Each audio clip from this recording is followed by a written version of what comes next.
Hello and welcome to another episode of Be the Love to Awaken Our Souls. Thank you again so much for tuning in this week. I'm Stacy Musial. And I am Brenda Carey. We are your co-hosts and souls on the journey, and we are on a mission to raise the consciousness of humans and the planet, and we need your help. Please spread the word to your family and friends and join us every week. Consider becoming a Patreon supporter or a sponsor to help with the operating costs like editing and the many hours we spend creating these shows with quality guests and content. And if you have resonated with our mission, support us in a way that raises your vibration to love. And if it feels safe for you, I'd like to begin by inviting you to get centered with us. I'd like to begin by inviting you to take a beautiful cleansing breath in through your nose and out through your mouth, releasing anything that is keeping you from being present.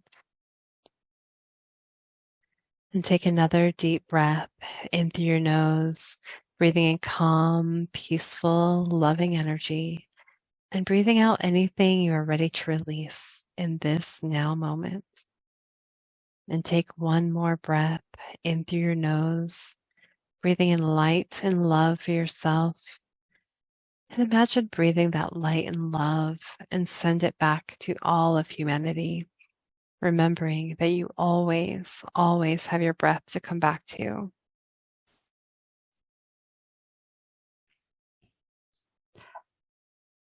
This episode is permission. This episode is permission to tell anyone who's listening that it is okay to not be okay. And Stacy and I have some personal stories we're going to share around this idea of, yes, you can be a spiritual person. You can be on a mission like us to raise our own consciousnesses, the consciousness of other humans and the planet. And sometimes there are times in our lives when we feel dark, when we feel like it's a dark place, when we feel like we are breaking down. And it does not mean that we are not spiritual enough. It does not mean that we're not working hard enough to raise our vibration or meditating enough or whatever it is that you think is going to put pressure on us to be in this high vibe state. Because honestly, sometimes we are not okay. And so in this conversation, we're going to bring this into light. And we're also going to give you at the end 3 healing practices that Stacy and I have found helpful for surrendering into the now and being in a place of not okay. Yes. I think this is such an important topic, especially in the spiritual community and the people who are on a self journey or a Sure. self-healing journey, right? And I think one of the things I hear a lot, from people is that they feel like they're broken. Mm. And I feel like, you know, we are not something that needs to be fixed. There's Right. there's no brokenness about us, right? But we do have the opportunity and the responsibility to heal what is coming up because, I believe that's what part of the human journey is all about, is to continue to evolve our souls. And so as we are evolving, things are going to continue to come up into our awareness, right? We're shedding those layers. Those layers are going to be very at the forefront of our awareness. And when they come up, we have an opportunity to ask, like, what is the message for my soul within this? What is, the deeper meaning, what do I need to learn from this experience? It's a part of, I believe, the awakening process, is that we're all, waking up to different and new ideas and realities and perspectives. And every time a layer gets shed, you become more aware to the next layer. And so if you hold yourself with that energy of, what can I learn from this experience? Then it's, recognizing that, it's part of the evolution of, what we're here to do. And so it's a beautiful journey once you step into it. And for myself, most recently, I feel like I've gone into the depths of my soul and I've had to like really dig deep. And I've been in this place of just in this state of freeze. And that's been my go-to. My body's go-to is freeze. So anytime I experience some level of trauma or experience that maybe has, my body, that is its natural defense mechanism. And I think we all have a defense, right? We all have a protection. And so mine has been freeze. And so I get very, foggy, and I go into like, not really being able to think clearly, and having this a struggle to even have conversations or make decisions, or I just feel very frozen.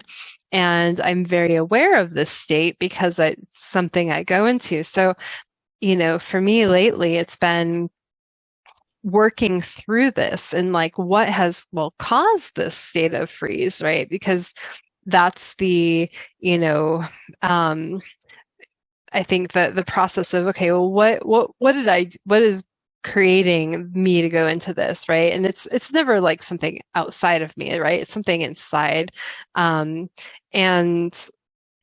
but there's also this level of, okay, what has triggered this for me? And so recognizing what that trigger is, and then really going in and digging deep into the feelings behind that, right? And creating this awareness, and but really stopping and not trying to like force myself out of it, but really sitting with it and being with it and recognizing that it's really necessary for me to go through this, because I feel like right at this point, like I have dug so deep into my soul, and I've been in this cocoon. And so now I'm moving out onto the other side.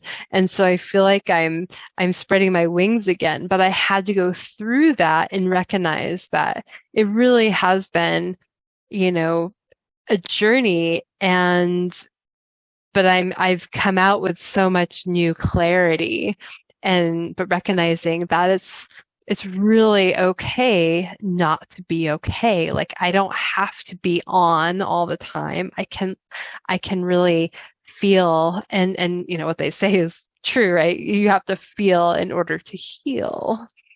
Yeah.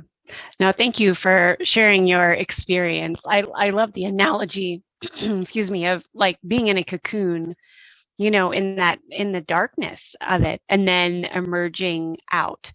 And I mean, I don't know if I would call it a cocoon so much for me, but more like this holding pattern. So I will admit that I am not the most patient person in the world. Like I feel like I move through life rather quickly. I've kind of been like that since I was little, and I like movement. I like seeing transformation. I do love the metamorphosis part of it. The cocoon stage, or this holding pattern of weight, can be really frustrating, and it can seem kind of dark, because I think, oh gosh, if there isn't something happening, whether internally or what I see externally, well, then I must need to do something. And then it starts this mental downward spiral of, well, maybe I'm not doing enough, or maybe I need to try harder, or quote unquote fix whatever needs to be fixed, whether that's within myself or a situation, and I start projecting outward. I think that's a normal pattern for people. One of the things that I've really come to learn as I am aging gracefully is accepting the not okayness, and even in that time, not expecting a message. I mean, yes, I know now, I didn't always. I know now that some of my greatest challenges and some of those really dark times, yes, they have led to, just epiphanies and the metamorphosis that comes from that. And, it does come not always in my the timing that I would prefer. And there are sometimes layers. Like I might think I've, come out of it, and that's one layer. And then there's like another layer. So for instance, I personally am coming out of what I didn't want to admit at first was a stage of burnout. And that's kind of a hyped word lately. So I wasn't attaching to it because I'm like, well, I'm not like that kind of burnout where I'm, not doing, anything at all. But it was this low grade burnout of just not feeling excited to do the things that I normally love to do, not having the energy behind it. Like even things like normally this is summertime now of this recording, like I would have hikes that I wanted to do for the summer in the mountains because summer season is super short in the mountains. So I feel like my time is really limited. So I would like, yeah, I'm going to do this and I'm going to have that. And I just didn't even come up with a list. And so my summer has been filled with more of just like strolls on the land that I'm at or going to a local, lake. Not the sort of big shiny object syndrome of this is what I'm going to do. And it's going to feel, it's going to raise my vibration. It's going to just feel amazing. It's been more of a, you know what? I'm okay with just being with some of that darkness, not getting pulled down too much into it where I'm isolated or I'm not asking for help, but just to be okay with things not being a certain way without whether it's moving forward or going the way that I would like it to, or, feeling like, oh, I'm making this positive impact in this particular way, but just being okay with what is without the expectation. So as I'm slowly shifting out of burnout, it didn't come overnight for sure, not even in a few weeks. I'd say it's been over months of recognizing it, being okay, and not numbing out. I know so many people, I get caught up in the busyness pattern. I come up with a whole lot of little things to do, and that prevents me from really pausing, like you said, like feel the feelings in order to heal. And for many of us, that's challenging to do, right? Yeah, absolutely. I think it's so important, to recognize, when we're starting to numb out and going into maybe old patterns. Because Yep. I think that's like, something we've been maybe conditioned to do and not, pause, right? So we've been taught to turn on the TV or, grab some food or alcohol or whatever the vice is, right? And so it's really an invitation to, rather than coming home and doing all those things, from work or whatever, your situation is, but to really take those moments and sit with those feelings, go for a walk, maybe find a friend to talk with. Voxer is one of my favorite apps because you can record, your story, you can record yourself and hear, you talk, maybe having a trusted friend that you can like really process with. But it's really important, yeah, not to numb out, but to be conscious of what is happening and what the story is too behind what the feelings are, right? Is there a story? Is that an old story? Is that, something that has been created in your mind and whose thoughts are those, right? Is that and are you going into a victim place, right? And so we have to recognize, when we can really recognize our part in things, we can really start to also shift that energy, which makes it really more empowering and powerful to shift. But it's like taking that need to make it different than it is. When we try to make anything different, we're just resisting what is there. And so I know for me, like I had to declined several social um, invitations. And through this time, it was just like, I just wasn't in that space to be in a social space, right? And so I had to listen to that. I had to listen to myself and not force myself into anything different, but just being, with what is in this moment. Mm.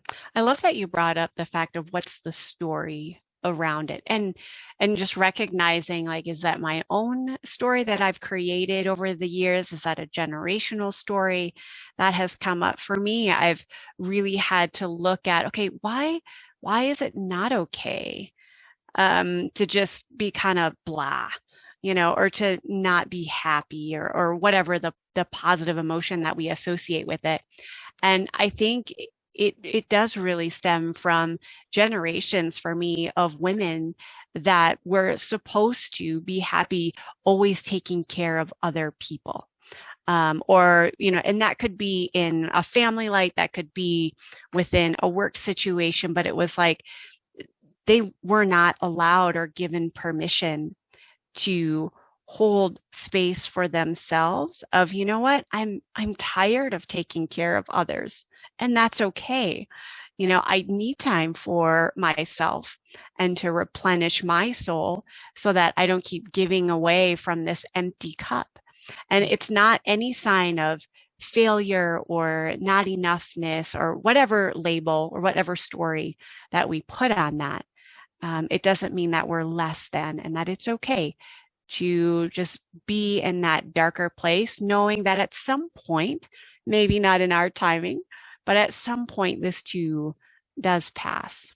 Absolutely. I think, and so, coming back to, the three healing practices that we want to offer our listeners, and that's one of them, right? Is to, really pausing and recognizing and asking, is this mine? Right? Is this feeling that I'm experiencing right now? Is this, what I'm going into? Is this belief? Is this story? Is this mine? Because we so often carry forward our generations of the past.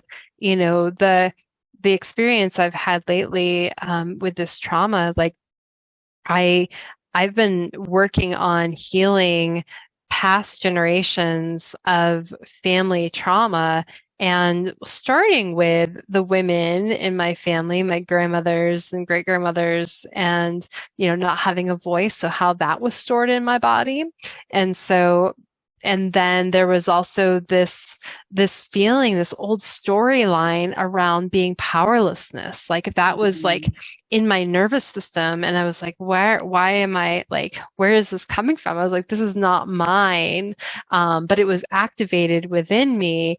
And so I had to just recognize, okay, whose is this? And we actually traced it back to 7 generations, starting at, a great grandfather 7 generations ago. And so, we cleared that energy, and then there were like some really big shifts after that. So it released so much, but I think that's so important, is to, ask, is this mine? And also, are you carrying maybe someone you came into contact with, if you came into contact with somebody and they were angry, and then all of a sudden, like, you're feeling this anger, is that even yours? And so clearing that energy, I had some of that energy as well that I was releasing when I was first starting to go through this process. I recognized what was mine in my immediate environment, and then started working backwards to the generational pieces, and then taking responsibility for what was mine. What am I carrying forward, and how can I shift that energy as well? Absolutely. I think for those of us, I've said our sensitive souls or empathic people on the journey, we do have to be very aware of what are we absorbing from other people currently.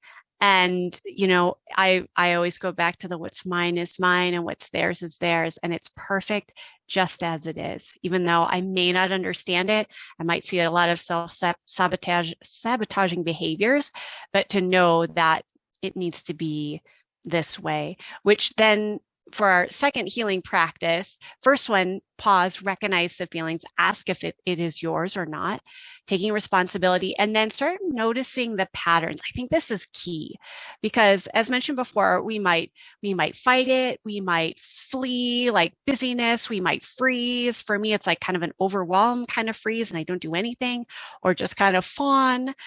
So those are the typical patterns. But once we start pausing, even just for a moment, and recognizing what's triggering it, what story is coming up, notice the patterns because our brains have, hardwired together, the old saying of, what fires together wires together, certain patterns. And once we learn to disrupt those patterns, then we can start to make progress and, like Stacy mentioned, clear some of those energies that just feel a little sticky.